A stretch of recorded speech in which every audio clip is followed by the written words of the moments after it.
There is just the self. And I'm thinking about from a leadership perspective, how do we make sure that we create an environment where it feels safe for everybody to bring their whole selves to work, even if, you're having an off day and you feel like yourself is just not what you want it to be today. That's okay. Bring it. We're here to support.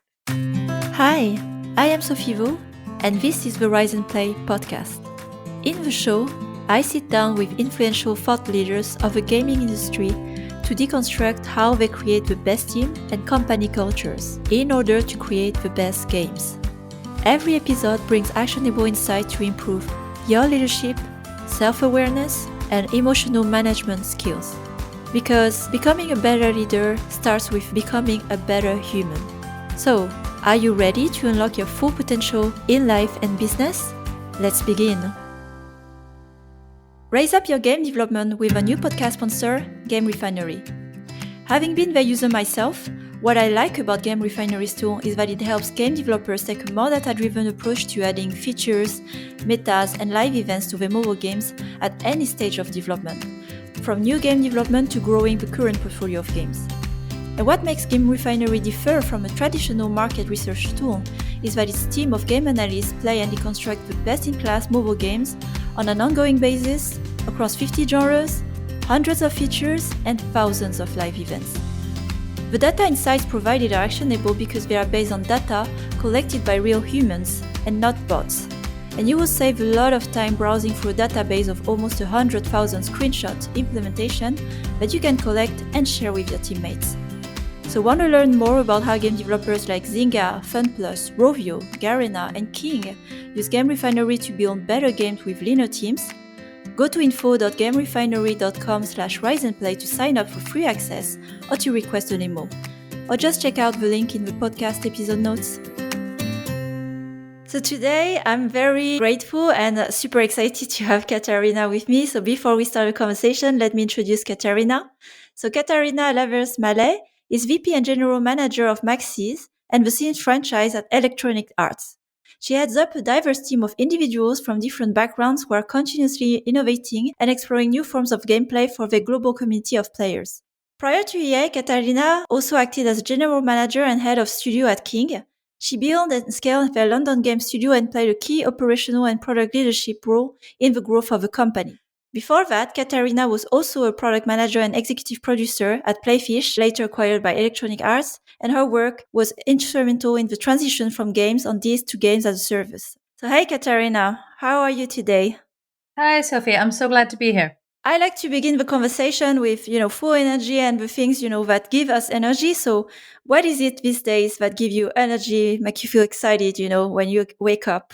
Oh, that's a great question. I think leading our teams right now through figuring out what new normal is, how do we work together? How do we get the most diverse talent and take advantage of all the changes that the pandemic have wrought? So that's what I'm spending a lot of my energy on, and it's super motivating because we're solving problems that just haven't been solved before, and we know we're not going to get it right the first time, and that I think gives us a lot of permission to just try new things and innovate together.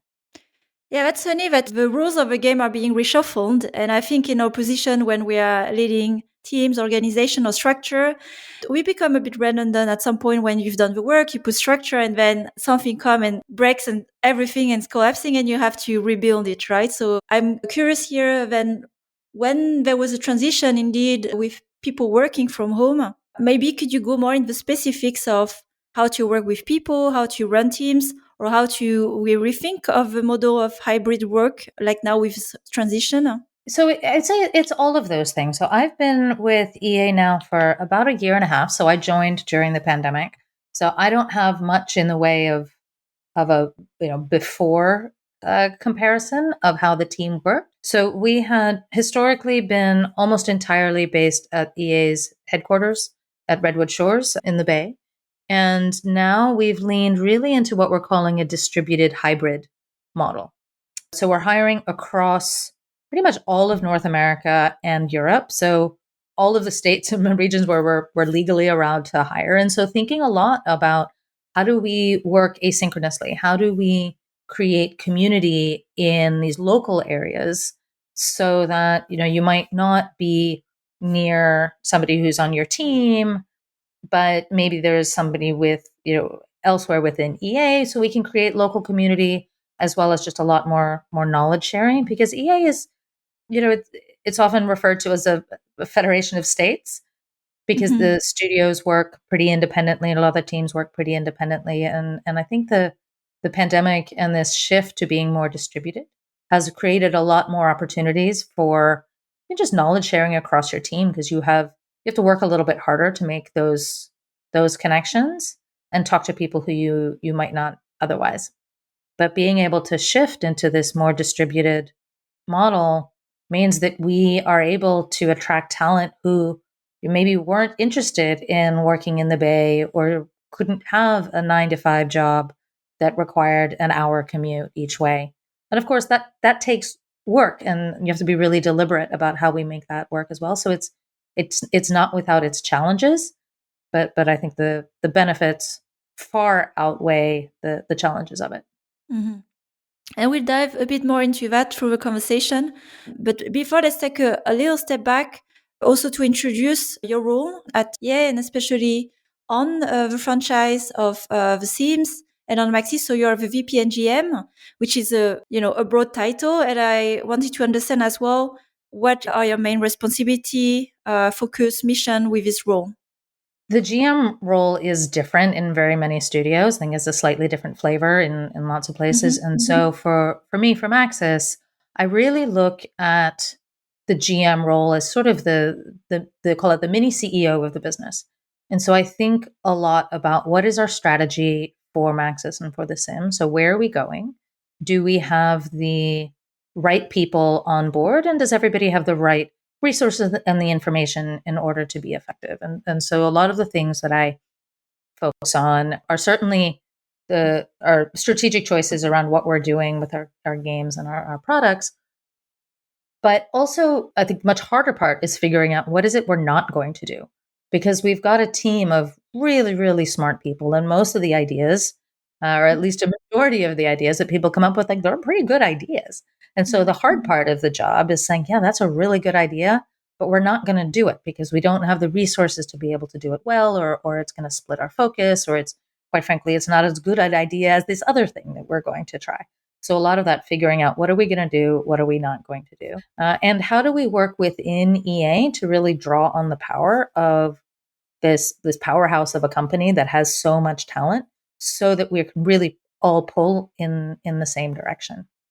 I really came back to EA because of The Sims. I think that The Sims is such a special brand and games franchise, and it's really unlike anything else.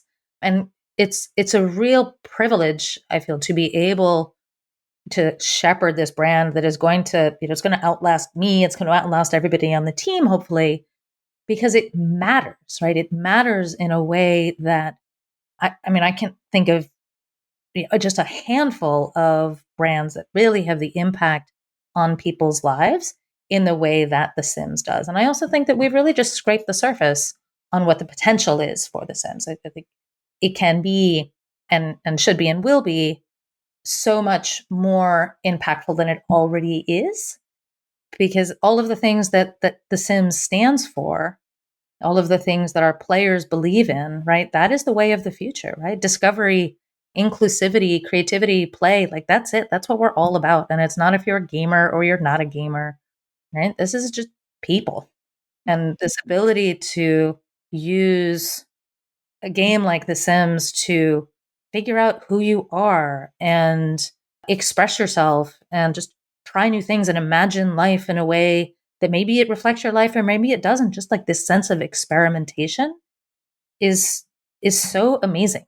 I think there's just so much power in that, and really loving leaning into that and hearing the stories that come back from our players around the impact that The Sims has had on their life. And right, we make fun, right? We don't cure cancer, but we make fun and we manage to make people's lives better by making this game. And like that is just super, super motivating. And quite frankly, not an experience that I had to this extent before coming to The Sims. And it's really special.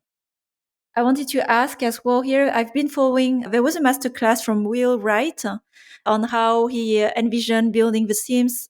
He was trying to create the experience of a pyramid of Maslow, the needs, like Mhm. physical basic needs. And then I think after you have like aspirations and when the Sims have a professional career. And as I've been working on the franchise, I'm really curious about how do you see the evolution of a franchise? So the Sims, because as a society, we have evolved quite a lot the past 22 years. And Mhm. probably the way of how we think about human interactions, and all the things that happen. How do you reflect this back in the game? I'm really curious about this on the product side. That's an interesting question. It's one of the things that is so powerful about not just The Sims as a game, but also the team behind it. The Sims 4 is over 8 years old.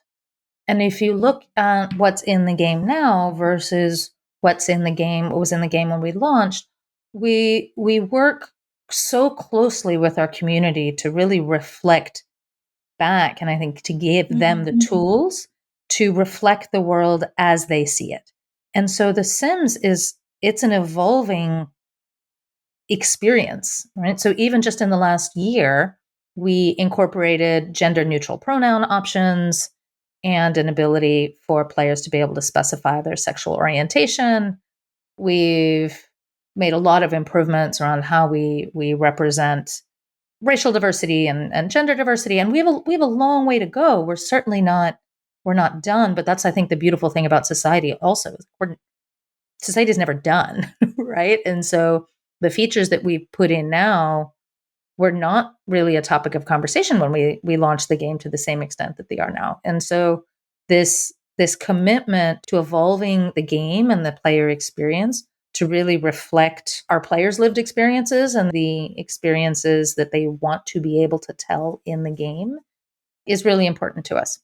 And as we talk about the evolving as well, needs in a game from the audience and the community and the conversation you have with them, who is the audience these days of the Sims? Are they the ones that started, like I consider myself a the Sims audience when I was playing on PC, I was a teenager. Or is it also a new audience that is coming to Sims? And how do you navigate across generation, I would say? I always love hearing people's stories around when they started playing The Sims or the people in their lives who play The Sims because it is so diverse. And I think that The Sims has been this sort of, call it a coming of age experience for 22 years of teenagers and young adults. So the hallmark, I think, of the audience is actually its diversity. It's super gender diverse. We certainly have a lot of women who play, especially if you compare to other PC and console games. But we also have a lot of men who play, right? We have Mhm. a lot of gender diversity, sexual diversity, racial diversity, age, geography, interests. And I think it speaks to the nature of the game, right? It is a game about life. And we really try to focus on giving you the tools and the building blocks to be able to tell the stories that you want to tell about the kind of life that you want to imagine. And maybe that life involves, the Grim Reaper, right? It doesn't necessarily have to be a super realistic depiction of what your life is, but it's you being able to recreate what's in your imagination. And the appeal of that is pretty limitless. I think many game companies, or even like what we see a bit with the metaverse, are trying to also create those new experiences where you have an extension of a self in a digital experience. How do you define what makes the Sims the Sims? Are there design pillars or product pillars that are clear and have survived the time that differentiate quite well the Sims to other attempts of creating, this second life universe or virtual life? There's a lot of games where you have an avatar that is an extension of you, and then you go off and you do whatever it is that's in the game. And one of the things I think is really unique about The Sims, it's actually about multiple people. Our players very often will create a sim that looks like them, but the game is not actually about that sim. It's about all the relationships and the dynamics of all of these little people who you care about. We're constantly hearing stories from the community around, oh, yeah, I used The Sims to try something out before I did it in the real world. because those dynamics, right? They're pretty universal, and they might have some quirkier variations within the Sims for sure. But whether it's around exploring whether or not they might be gay, or whether they want to have a family, or they want to have kids, or a pet, or trying on a career. It's really fun to just test that out and see how it feels, because everything is safe. It's low stakes, right? It's non-competitive. It's all around just self-expression, try things out, anything goes. And we don't get a lot of chances to do that in real life. So it's nice to be able to do it within the confines of your game. And not only are we talking about the people that are impacted meaningfully by the game, the players, but also I'd like to talk about the people making the games. Mhm. And so I could imagine that it's a pretty big team with a certain structure. I was curious, like how, are you structured today since the game is live and there are constant updates? And you mentioned as well having a distributed team. So maybe you can mention how it is today, or how would you like it to be in the future, and your vision about, this diverse team that you started to talk about. Sure. So it is a large team. Across Maxis, we are over 300 employees, and that is just 300 game developers, right? That doesn't include any of our marketing partners or commercial partners, or any of the numerous teams that help us make the Sims and bring the Sims to our players.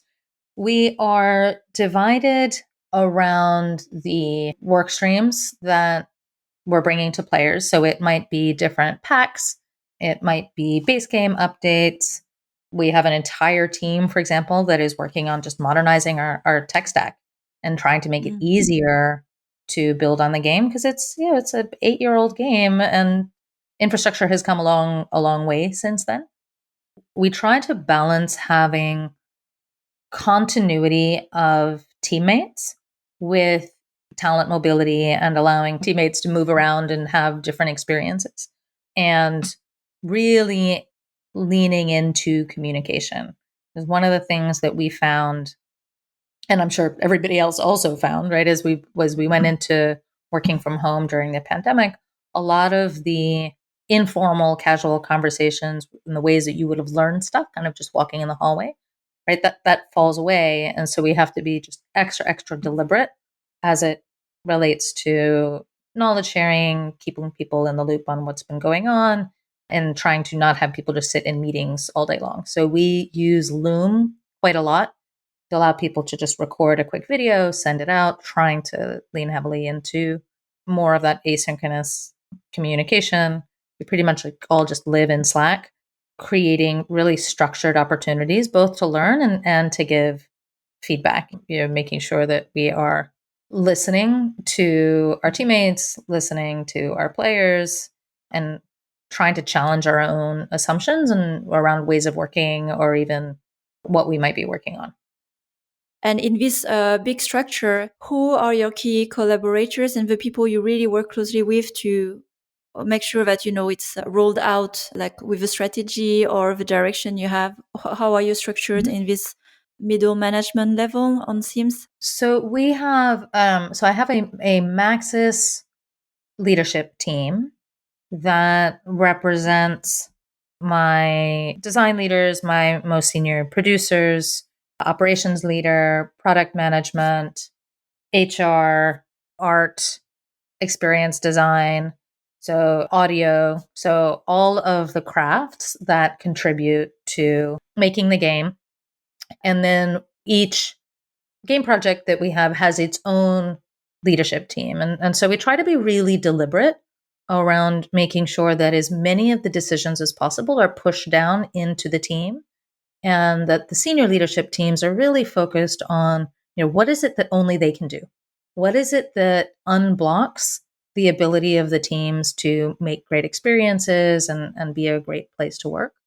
So we focus on certainly things like strategy, like we talked about at the beginning, but also culture, right? And I'm sort of obsessed with culture and how you build and maintain culture and you evolve your culture, particularly as you're scaling, as you're growing, and we're growing a lot, and also as you're going through substantial change. In the last couple of years have been nothing if not substantial change. And we now have more than a quarter of the studio. I haven't looked at the numbers lately, but as of March, it was more than a quarter of the studio had not had joined since the start of the pandemic.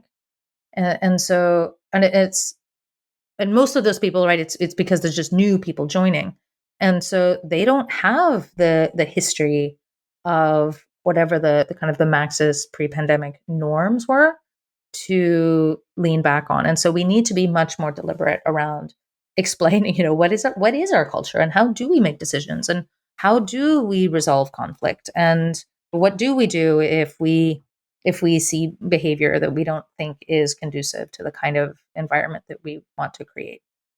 So I think a lot about those sorts of things, and our leadership team spends a lot of time thinking about how are we going to set ourselves up to scale and make sure that we have good opportunities for our team members to go try and do different things. Because as a studio, as Maxis, we are all in on the Sims, right? We are really focused on making the Sims as impactful as it can.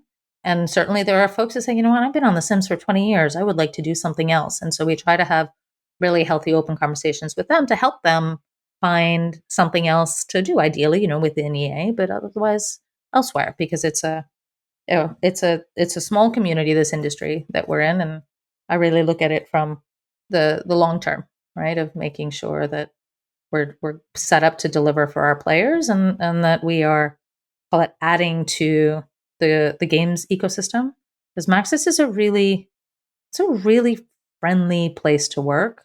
I think there's a big difference when people come to work because they thinking, right? And this sense of, we come to help people create and express themselves and feel better about how they face the world. Like, that's pretty motivating. Certainly, I used to have much more of a home self and a work self. And those lines are gone, right? There is just the self, and thinking about from a leadership perspective, how do we make sure that we create an environment where it feels safe for everybody to bring their whole selves to work, even if, you're having an off day and you feel like yourself is just not what you want it to be that day, like, that's okay. Bring it. We're here to support.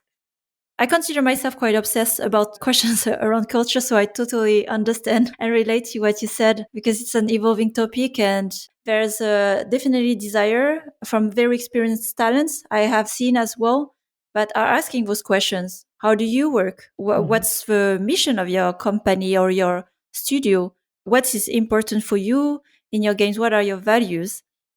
And focusing on this, I believe as well, is the future of a workplace. And I hope that we are not just a small group talking about those things, but it will be a norm at some point where talents will dictate that that's what they want. And if they don't have it, they just walk away and find a better place. That's how it is. I totally agree. And I also think, though, yes, we talk about values. It's not that some values are better than other values, right? I think otherwise you just end up with this very generic set of cultural values. We've spent a lot of time thinking about and defining what our values are as Maxis, because our values should not feel like FIFA's values or like Apex's values, right? Because we have different audiences, we have different motivations, and they're not better or worse. They're just different.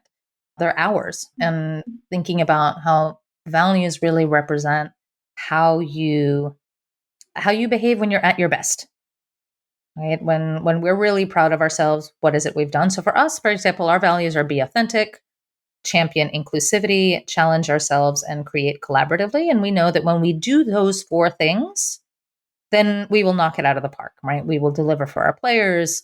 We will create experiences that people love. We will have a good time doing it. We will have a successful business. And when we're falling down on any of those 4, it's something's off, and the outcome isn't going to be as impactful as it could be. Let's take a short break to hear a few words from our sponsor who are making this episode possible. Raise up your game development with a new podcast sponsor, Game Refinery. Game Refinery's analysts and data scientists deconstruct and uncover the best practices behind the most successful mobile games today. With Game Refinery, you can prioritize new features in your product roadmaps based on real-world data.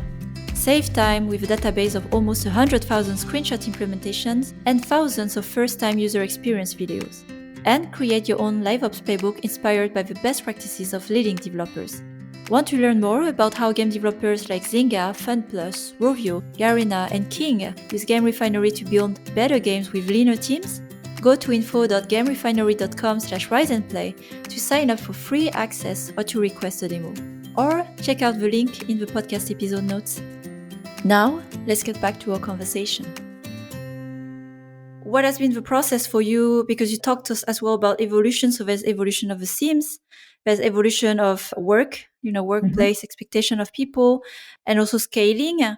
What's your process in approaching values and culture, and examples of maybe things you put in place to, be always in touch with actually how people work and what they care about?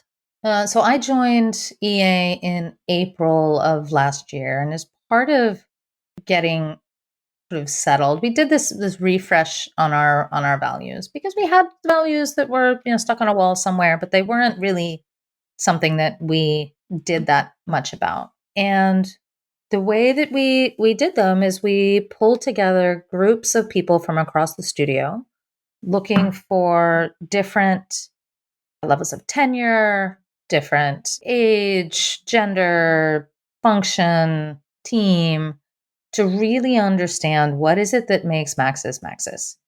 And so it was really call it a bottoms up values exercise, because I explicitly did not want to have something where we just came up with some things that we liked or how we wished we were, right? But said, like, what is it that we actually do that that makes us special? And it's an ongoing exercise. So even now, as we speak, next week, I have my quarterly leadership summit with my team. That's one of the things we've put in place as a pandemic, or I call it a distributed hybrid mechanism, is we all come together once a quarter. But one of the topics for the summit that we're having next week is actually focusing on, okay, we've got our values. Are we doing enough to reinforce them and really incorporate them in how we operate? So one of the things we do already is we do periodic town halls about once a quarter. And every quarter we highlight a couple of people within the studio who we think have done a really exceptional job of living our values and representing our values. And that might be the way that they collaborated on a feature, or the way that they interacted with our players to get feedback, or supported each other, or even dealt with something that didn't go very well. I think, everybody talks a lot about celebrating failure. Nobody wants to celebrate failure, but what you do need to do is actually talk about it and learn from it and make it okay to fail.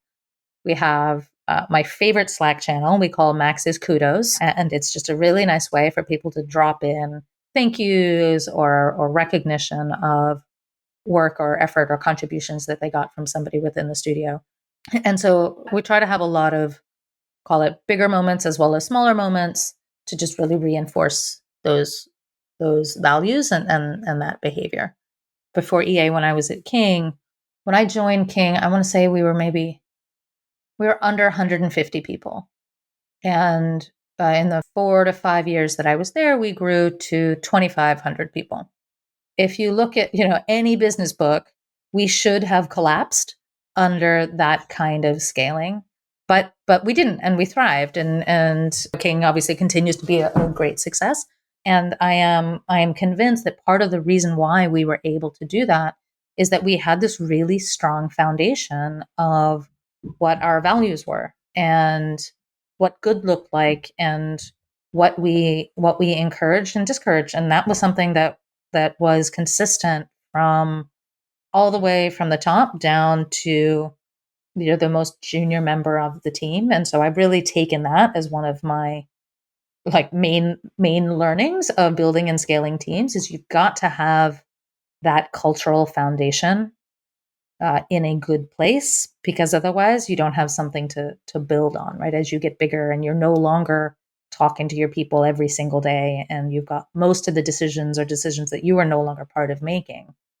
How do you How do you give guidance to your team about what a good decision looks like? Right? That's culture. It's not a keg or foosball, right? It's how do you know what a good decision looks like? Something that I found interesting as well in your path. So you started more game oriented, so in roles as producer or a product manager, and then getting more into at King, as I understand, you were general manager, so head of studio, more people organization, and like now you talk a lot about culture, people. In the Mhm. end, that's a lot about people. And I'm curious how this journey has been for you, where you started from a product and these days, the key learning or discovery for you that, okay, this is what I love to do, leading you now to really focus on culture and people. So I think I'm on career number 6. I'm not sure. I think in many ways my career was marked by the fact that I graduated twice in 2 recessions, which I would not necessarily recommend as a strategy, but it ended up being really good for me because all of the normal jobs, quote unquote, were not available.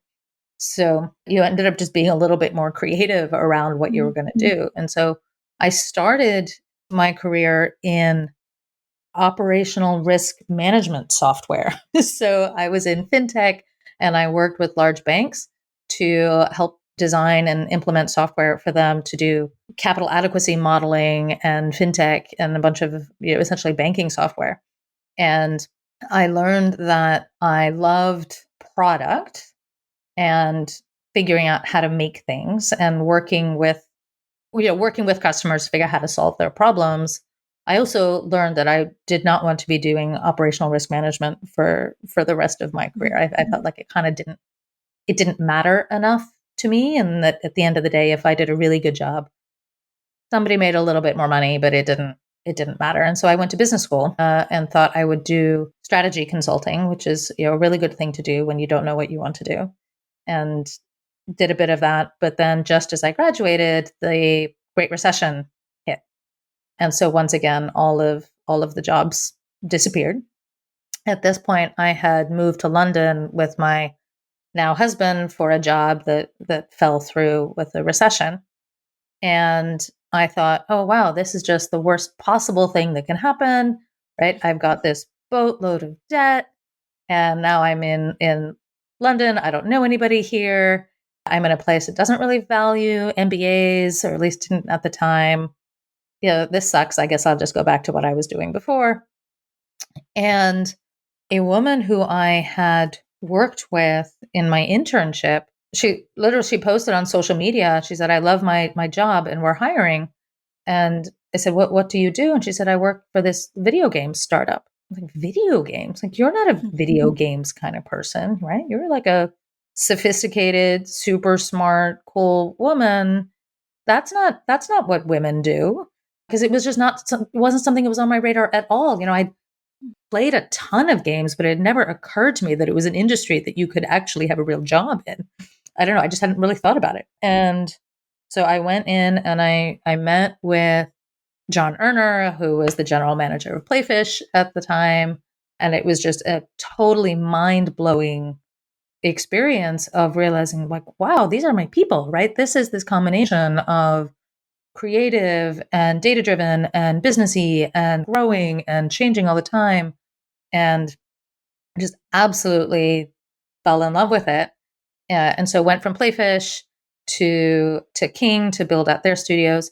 And then when my second child was born, I said, let's move back to Boston to be closer to family because my parents live in the area. And so I decided to take a break from games at that point because I wasn't sure if I wanted to be in games for the rest of my life. And so I went and joined an AI startup as a COO, thinking, well, I'll learn a lot there, which I certainly did. And then went into consumer electronics, focusing on what I could learn there. Because I really focus on what is it that I will learn from this experience that will add to my previous experiences. I find that constantly I'm having a conversation about, I don't know, a game design detail, and something will come up that I was thinking about when I was working on a headphone product, right? Or even a fintech piece. And so I'm just a big proponent of putting together different experiences, but whether it's lived experiences or diversity of your team or just in your own life. That's a very inspiring journey, and the way you approach actually, your career and growing of skills, and not being focused on just one thing or one topic, or like you said, not the culture for the sake of culture, but it is to help with the growth. And that's the reason why we talk more about it, because the previous way, when we're focusing maybe on just get a project done, hire people, treat people as resources, it's not working anymore, this model. So we are evolving and we have to adapt and understand as well what of expectation, of the market, the world these days. Even players' expectation have evolved as well. Mm-hmm. They expect a certain ethics in the games as well they play. I think also you're touching on a really important part around what is one of the many things that's special about games. I think different about games is it is the cross-functional nature of the team. And it's when you can get all of the different crafts working together, that's where the game starts to sing. And when you're constantly swapping out your resources, right, that's really hard. And so that's where I think that that culture of building a community, a team where people really can trust each other and want to stay for a long time makes just a huge difference. You've done quite a lot and broad, experiences in different fields. And as far as you can recall, I'm curious to hear what was the most challenging time of your career, like the hardest one, which Mm. probably led to the biggest learnings. There's been many hard times in my career, but I would say the hardest, it wasn't when projects were killed, and it wasn't even when I got laid off. It was actually coming back from maternity leave, because it Mhm. really messed with my sense of self and value that I was adding in a way that I did not expect at all. And it had nothing to do with the baby, right? People kept telling me, oh, when you become a mom, your priorities will change. Like, I'm sorry. Like, don't tell me that. That's bullshit. Like, that's just, that's such a personal choice of how you see the world. But for me, and I think, like, as any responsible manager or leader, right, you put a lot of focus into making sure that you do a responsible handoff and that you're leaving the business that you've built in a good place. And then you go on maternity leave and nobody calls you anymore. And then you come back and you're trying to figure out how to fit yourself back in when you designed the system to not lead you anymore. And it really messed with my head. And so I think a lot about it now, and I give a lot of unsolicited advice to team members when they've got somebody who's going on maternity leave, particularly for the first time, because it's such a unique time and everybody's different. And so what I realized that my boss was trying to be respectful and give me space and make sure that I felt like I could have the time to be with my baby, but the way it felt for me is that I wasn't needed anymore, and I wasn't valued, and that was actually much harder.